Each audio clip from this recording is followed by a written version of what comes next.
Hello there, thank you so much for joining us on the news desk with me, Amos Zulu, here are the top stories.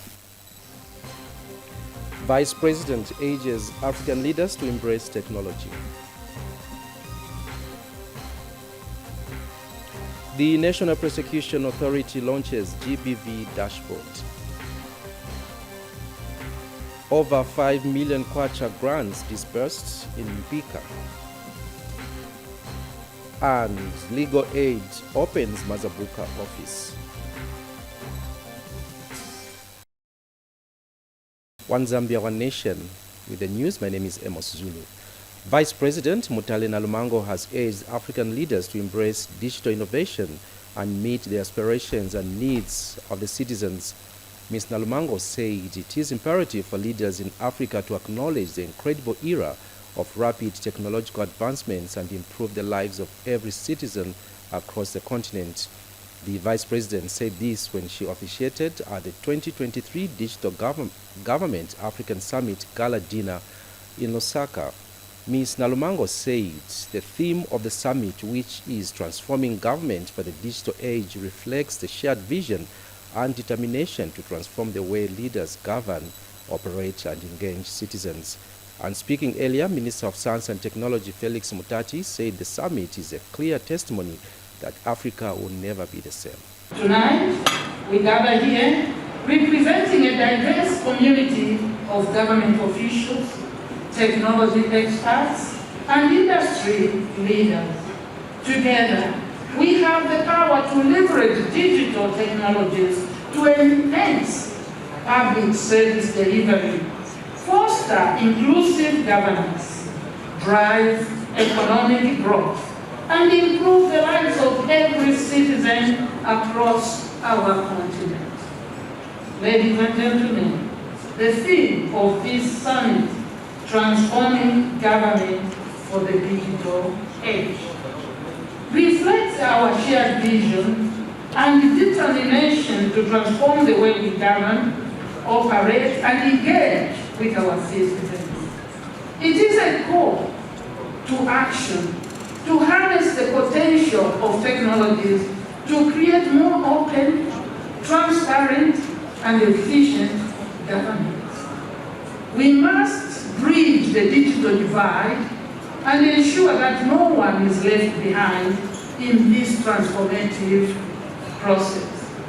By investing in digital infrastructure, digital literacy programs, and inclusive policies, we can create a society where every citizen has equal access to information, services, and opportunity.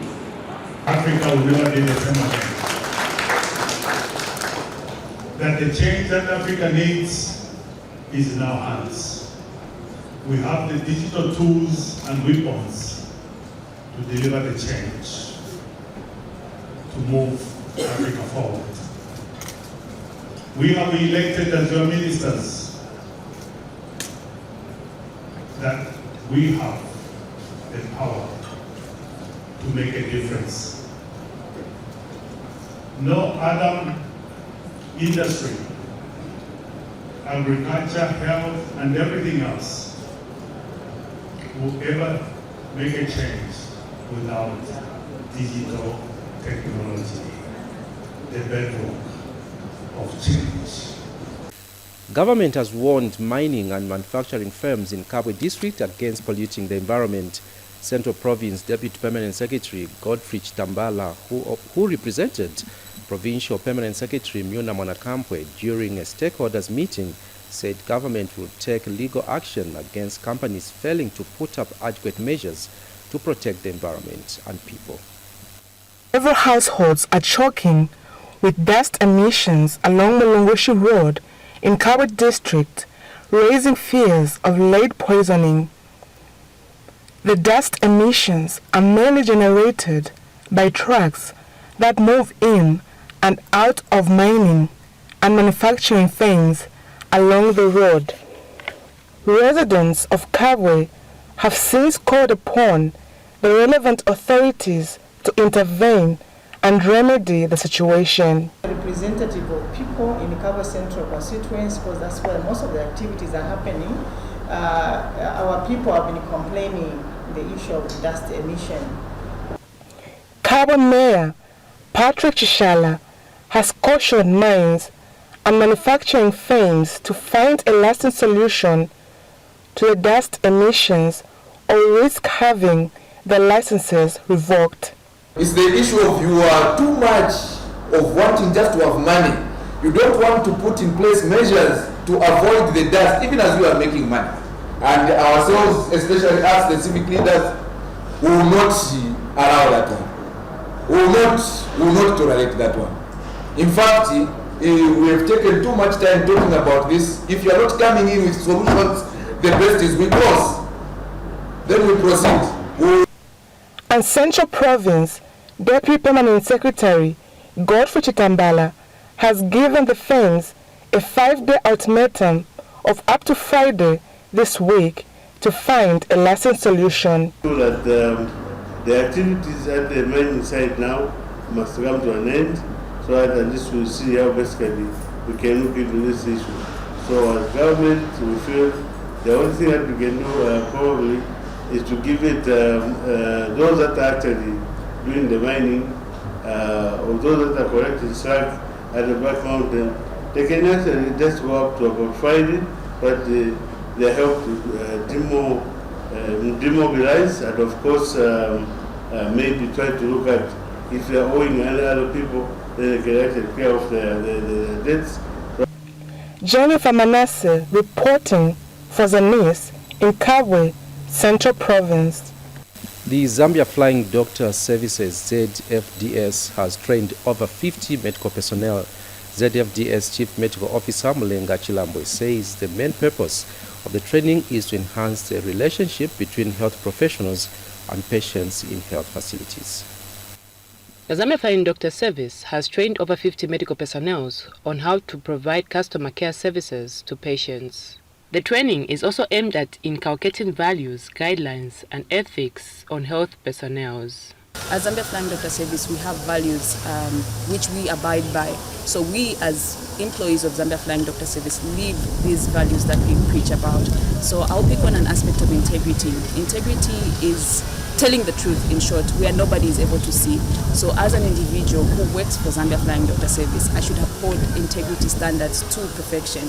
I should be able to ensure that if today I'm attending to a patient that is coming through, I should have high aspects of integrity and not be able to judge that patient. Our emphasis has been that for each and every personnel, starting from our security personnel, running through to the nurses, up to the clinicians and pharmacists, the language should be the same on the practice of empathy as well as proactiveness. The way we relate with our clients. So we had a training and our emphasis was all the values that we stand for begin with good communication. How do we talk to our clients the moment they walk into a health facility? How do we relate with them? So communication is an ingredient that will help us achieve this. The customer care service training is an ongoing process that will be conducted yearly. In from our institution, but as part of our values and our core mandate, it is something that we want each and every healthcare worker who is mandated here at Zambia Flying Doctor Service to undertake such a training. It's a continuous process, and we hope that from this training we have a positive impact on our patients who are accessing our health services.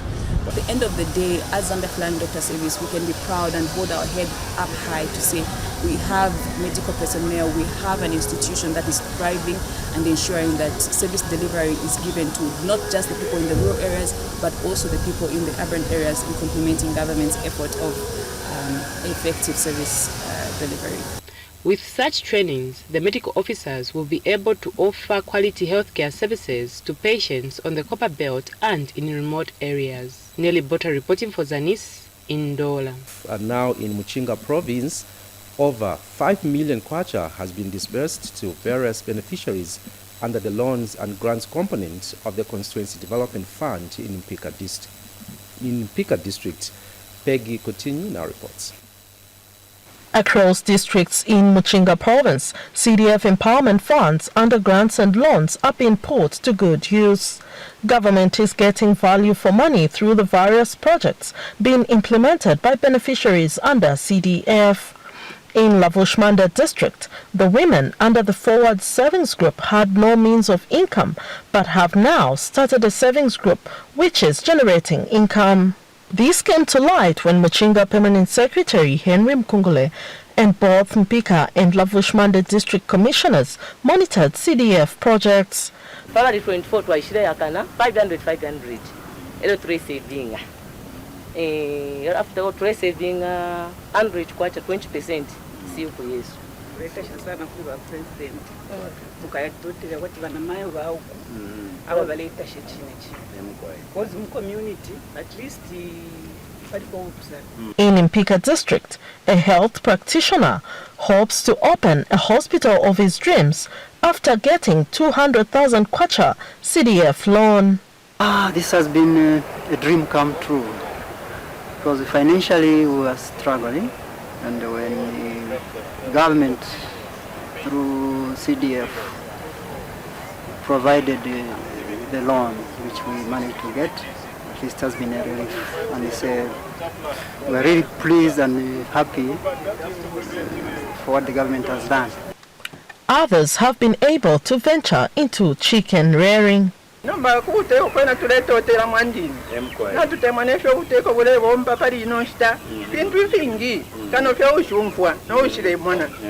Gutinho for ZANIS in Mpika, Machinga Province.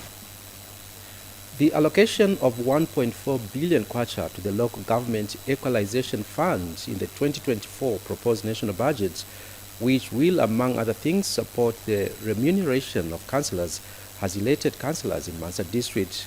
Godfrey Chikumbi now reports.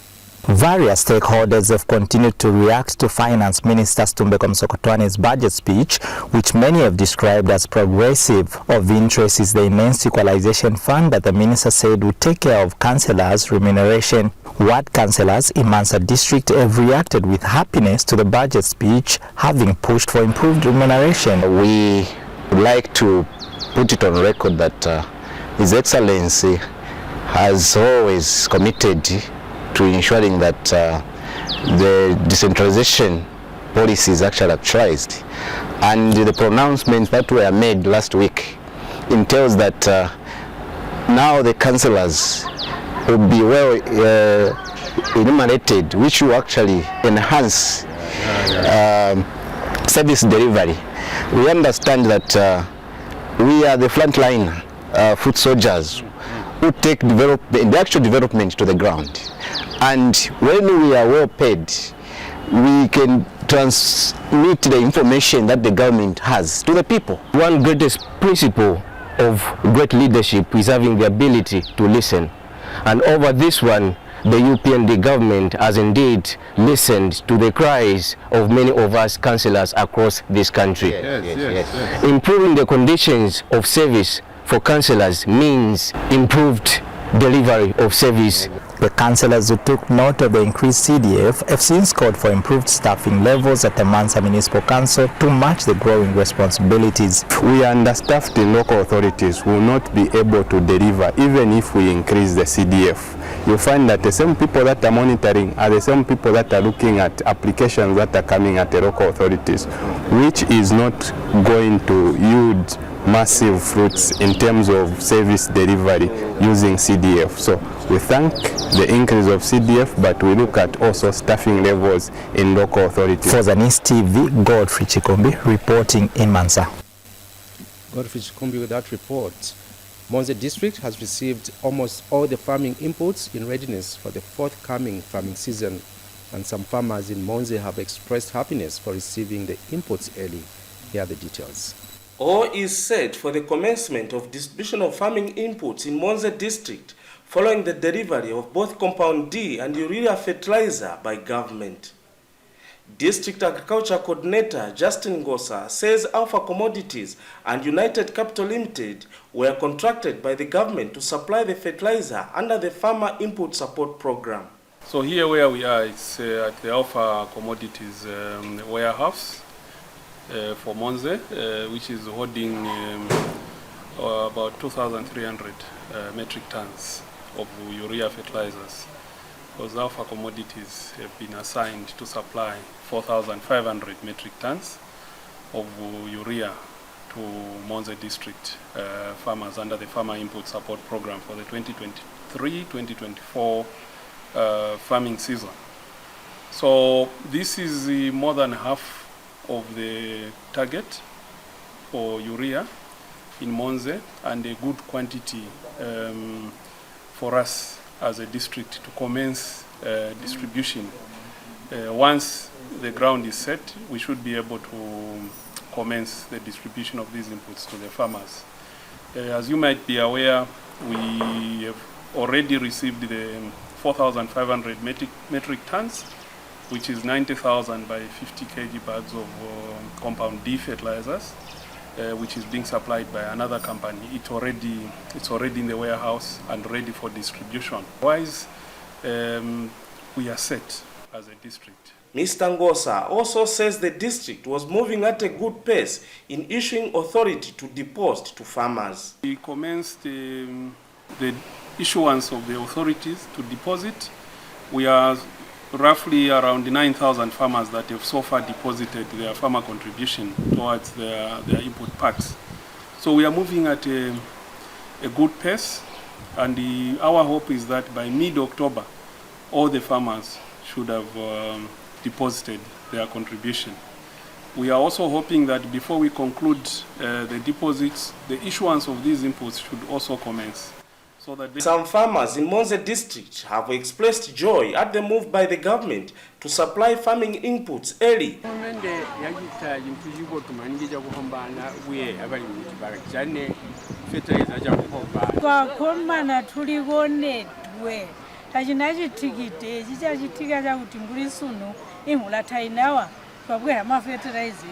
Frederick Macha for ZANIS News in Mon District, Southern Province. The Ministry of Education in Northwestern Province has revealed that 7 boarding schools have been abandoned, causing a challenge to the learners. Take a look.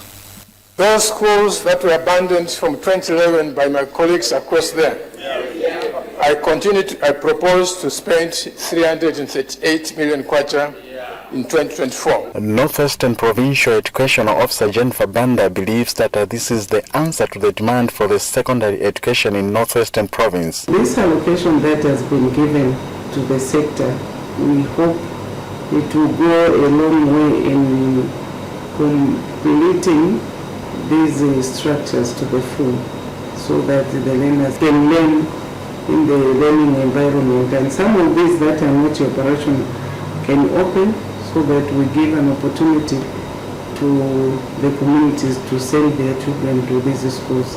She has, however, revealed that the Ministry of Education decided to operationalize some of the unfinished schools to meet the demands for secondary education in Northwestern Province. In this province alone, we have 7 of such schools that have not been completed, and I will tell you the stages at which they are. For example, Ikelenga boarding school is at 80%. Though this one we have decided to open because the learners were squatting at Catholic schools and there was overcrowding. The situation was not pleasant. Meanwhile, the Northwestern Provincial Education Officer has encouraged the school head teachers to apply for Constituency Development Fund CDF to meet some of the challenges in schools. We have encouraged the head teachers to work closely with their work development committees and apply to CDF. There are so many needs. We have seen desks that have been provided to the schools. We have seen structures that are coming up. That is how CDF is helping in the sector. Reporting for ZANIS in Sorez District, Northwestern Province, I am Hemit Hachilonde. An uncommissioned local court in Chipepo area of Gwembe District has been vandalized by residents. The infrastructure was completed in 2021, but it has remained unoperational. The newly uncommissioned local court in Chipepo area of Gwembe District has been vandalized by local residents. The district commissioner, Kirion Jigandula, is concerned with the malicious damage made on the court. There is vandalism taking place. One glass pane is already damaged, and the other side, the door, it has some cracks. That means there are people who are trying to vandalize it. So on this one, we are urging the local people from here, let me say the local court people who are supposed to operate here, to make sure that the facility starts functioning. Otherwise, we have seen also the staff house. The staff house is also complete. I understand the doors were stolen as well, because there are no people who are just around the place. Chibuwa Councillor Friday Mungaira preached to the government to provide the court with proper security. Security and our court, Kabutay usundira nzi. Ako pita muti. Baba want to run there no security guard at least. We know to do government den kapo. O ulimpo yabantu babbi. Police passport gitani yirigo. Ijure ko cha fambana chaino so tasiri mu December mu January pe. Kolomba bamfumende ba program wakeni antomo bikizaba GC. Aba MP bonse aba kansela bonse kolomoti eyinganda ijabugwe ibe open ukale muntu abana ngane zonse zinto ziri wano kamba bana pepa barasunda baraba. Wina mulondo oligana ni bantu. Like other crimes, a building that has been vandalized once is likely to be vandalized again, leading to frustrating government works. Jolo Hajinene reporting for ZANIS in Gombe District.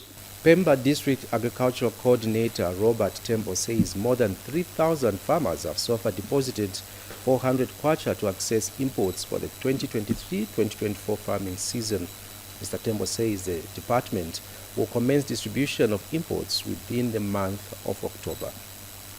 In the previous years, farmers in Pemba had to wait until the rain season began to receive imports from the government. This caused problems as farmers were unable to prepare their fields and plant their crops on time. This year, however, government in Pemba is set to distribute the farming inputs before the onset of the rain season, as District Agriculture Coordinator Robert Tembo explains. Pemba, in terms of farmer input support program, we have started. Fertilizer has already started coming in the district, and so far we have received over 50% of the district allocation. We are supposed to receive 28,200 in terms of D, and 28,200 urea, that is by 50 kgs. So let us say by November, first week, farmers should have, all of them should have their inputs in place. Pemba District Administration is hopeful that the early distribution of inputs will help farmers plant early. As people of Pemba District, we are happy that this year everything has been done on time, and the farmers are very happy about it. They are going to receive fertilizer in good time for the first time ever in their history. Further, farmers surprised more than 61,000 by 50 kg bags of maize to government through FRA. And all the farmers have been paid for their money. And farmers are elated by this development. We are grateful to government for releasing the inputs before the onset of the rain season.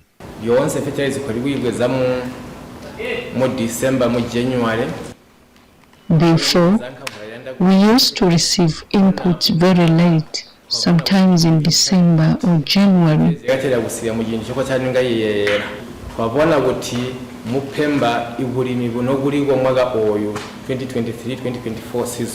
Chintu Nangamba, ZANIS in Pemba, Southern Province. Luapula Province Deputy Permanent Secretary Prudence Chinama has officially handed over a Constituency Development Fund project monitoring vehicle to Chifunabuli Town Council. Ms. Chinama said the vehicle will help ease the challenges being faced by the local authority in monitoring CDF projects. Take a look at this report. These are elated residents of Chifunabuli District and Luapula Province who are celebrating the official handover of the Constituency Development Fund CDF project monitoring vehicle handed over to the local authority. Luapula Province Deputy Permanent Secretary Prudence Chinama handed over the vehicle. This vehicle represents more than just a mode of transport. It symbolizes government's commitment to overcoming logistical barriers and ensuring that the benefits of the CDF program reach each and every corner of Chifunabuli district. With this vehicle, local government officers will be better equipped to conduct project monitoring in a more efficient and timely manner. It will enable them to respond swiftly to the needs of the communities, whether it's the construction of vital infrastructure or the expansion of educational facilities. Chifunabuli Constituency CDF Committee Chairperson Teofano Mwewa thanked government for the vehicle. Imotoka batuletera apa nayisa n'emirimu ikalambanganshi iyakutira tuyibonfye. Chifunabuli Constituency ikalambanganshi nombo kwabula motoka yakuyibonfya awe twalepitana mutungofyongofyo utunginganshi. Esther Banda reporting for ZANIS News in Chifunabuli District in Luapula Province. We now take you to Chinsali, where Henry Lumpa reports that local contractors that have been engaged to work on Constituency Development Fund CDF projects have been employed to deliver quality works. Take a look at this report. These are some of the new structures in these rural schools in Chinsali District constructed under the Constituency Development Fund CDF. To ensure that works on these projects are progressing well, Mchinga Province Deputy Permanent Secretary Matthews Chilekwa went round the project areas with his monitoring team. While at Kambwi Primary School, where he expressed delight with the works, the DPS will emphasize on quality workmanship to be exhibited on CDF projects by local contractors. The projects are terrific. We are appreciating the government for them. And then because we are just doing the capacity building to our local contractors, we have seen places where people are doing better and some places where they are facing challenges in terms of workmanship. But the structures, they are worthy, actually appreciated. And CDF supervising officer from the local authority, Noel Mwendwa, assured government of continued supervision of the projects. Most of the contractors are startups, so in terms of workmanship and the skilled labor, I think there's a great shortage. Can still assure the government that we are pushing and we are making sure that these projects are completed. Meanwhile, head teachers from some schools visited have termed CDF projects as a game changer in the education sector. To have this classroom block, it is going to help us to reduce absenteeism for our learners. The monitoring team also took time to check on the works at local bridge under construction. Henry Lumpa Jr., ZANIS in Chinsali, Mchinga Province. In other news, the National Prosecution Authority, NPA, has launched the Gender-Based Violence GBV Prosecution Dashboard. The launch tool is an online data management system put up to help prosecutors countrywide combat the rampant cases of GBV. Director of Public Prosecution, Gilbert Piri, says the authority is optimistic that the online system will stand as a beacon of hope against the fight against GBV, not only for the prosecuting authority, but also the victims. Mr. Piri has since urged the Prosecution Service to put the newly launched online service to good use in order to ensure that victims of GBV attain justice in the shortest possible time. And Gender Division Director in the Office of the Vice President, Henry Nkoma, who spoke on behalf of Gender Division Permanent Secretary Mainga Kabika, commended all cooperating partners for the unwavering support towards the fight against GBV.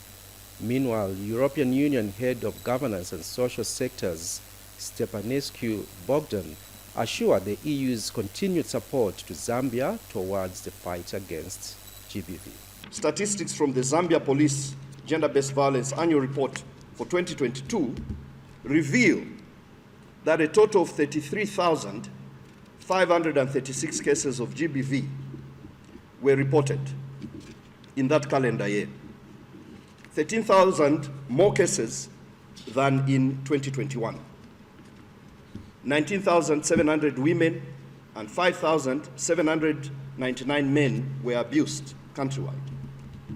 I'll not explain why men were abused, and this is a representation of 58.7% and 17.3% respectively. The data indicates that 8,037 child victims were abused countrywide, representing 24% of all the victims of gender-based violence. Out of the 8,037 children, 6,316, or 78.6%, were abused in the criminal case category. And this comprises 1,289 boys, representing 20.4%, and 5,027 girls, representing 79.6%. Introduction of the SGBV prosecution dashboard today represents a significant step in our commitment to combating sexual and gender-based violence, as I have earlier highlighted. This online data management system will equip our prosecutors with real-time information to track and analyze SGBV cases across the nation. It will provide critical insights into case types, duration, outcomes, victim demographics, and many more. We need GBV data to monitor our impact. Are our interventions having the desired impact?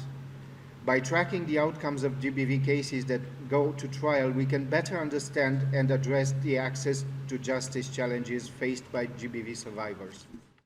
To this end, I'm very pleased to learn that the system that has been developed under the EU-funded Natwampane program by the National Prosecution Authority has been designed in a way that could already inform the health information system. This is an excellent step towards the establishment of a national system. I'm delighted to learn that the Gender Division, with the support of their partners, is in the process of developing a national gender information management system. It will include a national GBV data system that will aim to bring together existing data collection streams from Ministry of Health, the Police, Ministry of Community Development and Social Services, and of course, the system sitting at the National Prosecution Authority. Our team, in collaboration with our partners from the European Union, have worked tirelessly to develop the Gender-Based Violence Prosecution Dashboard, a tool that will revolutionize our approach to gender-based violence cases in Zambia. Today, we witness the realization of our shared vision, a vision where justice prevails and the vulnerable are protected. One of the stories making headlines in our news, government says legal services should be within the reach of all citizens to access, as access to justice is a fundamental human right. And Ministry of Justice has commended the Legal Aid Board for successfully opening offices in 5 districts in various parts of the country in the past month, with the latest being in Mazabuka. Here are the details by Mtalekani.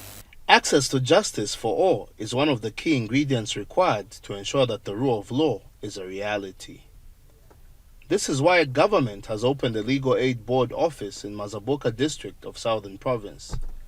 Mazabuka becomes the 5th district to have an office established in recent weeks after Petauke, Nakonde, Mbala, and Mwenelonga.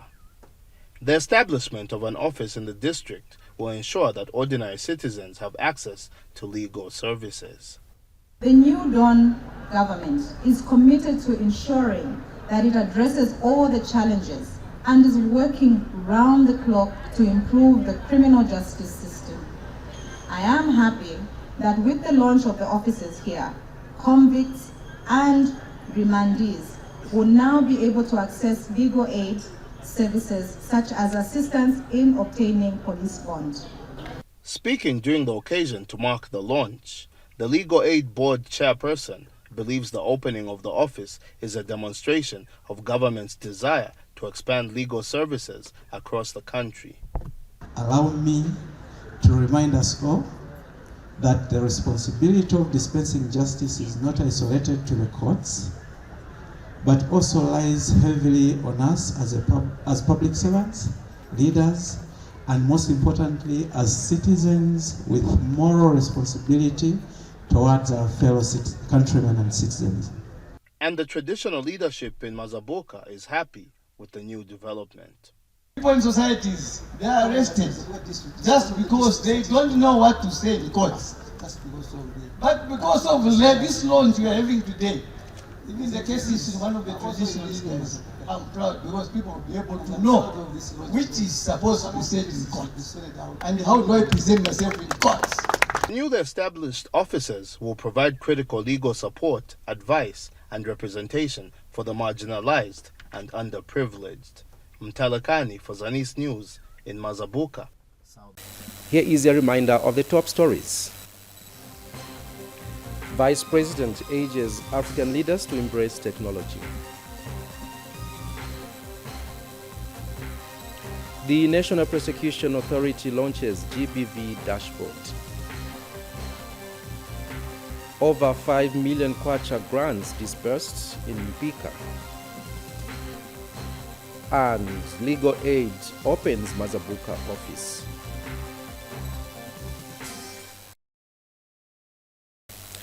That's all we could package for this edition of the news. My name is Amos Zulu. Bye-bye.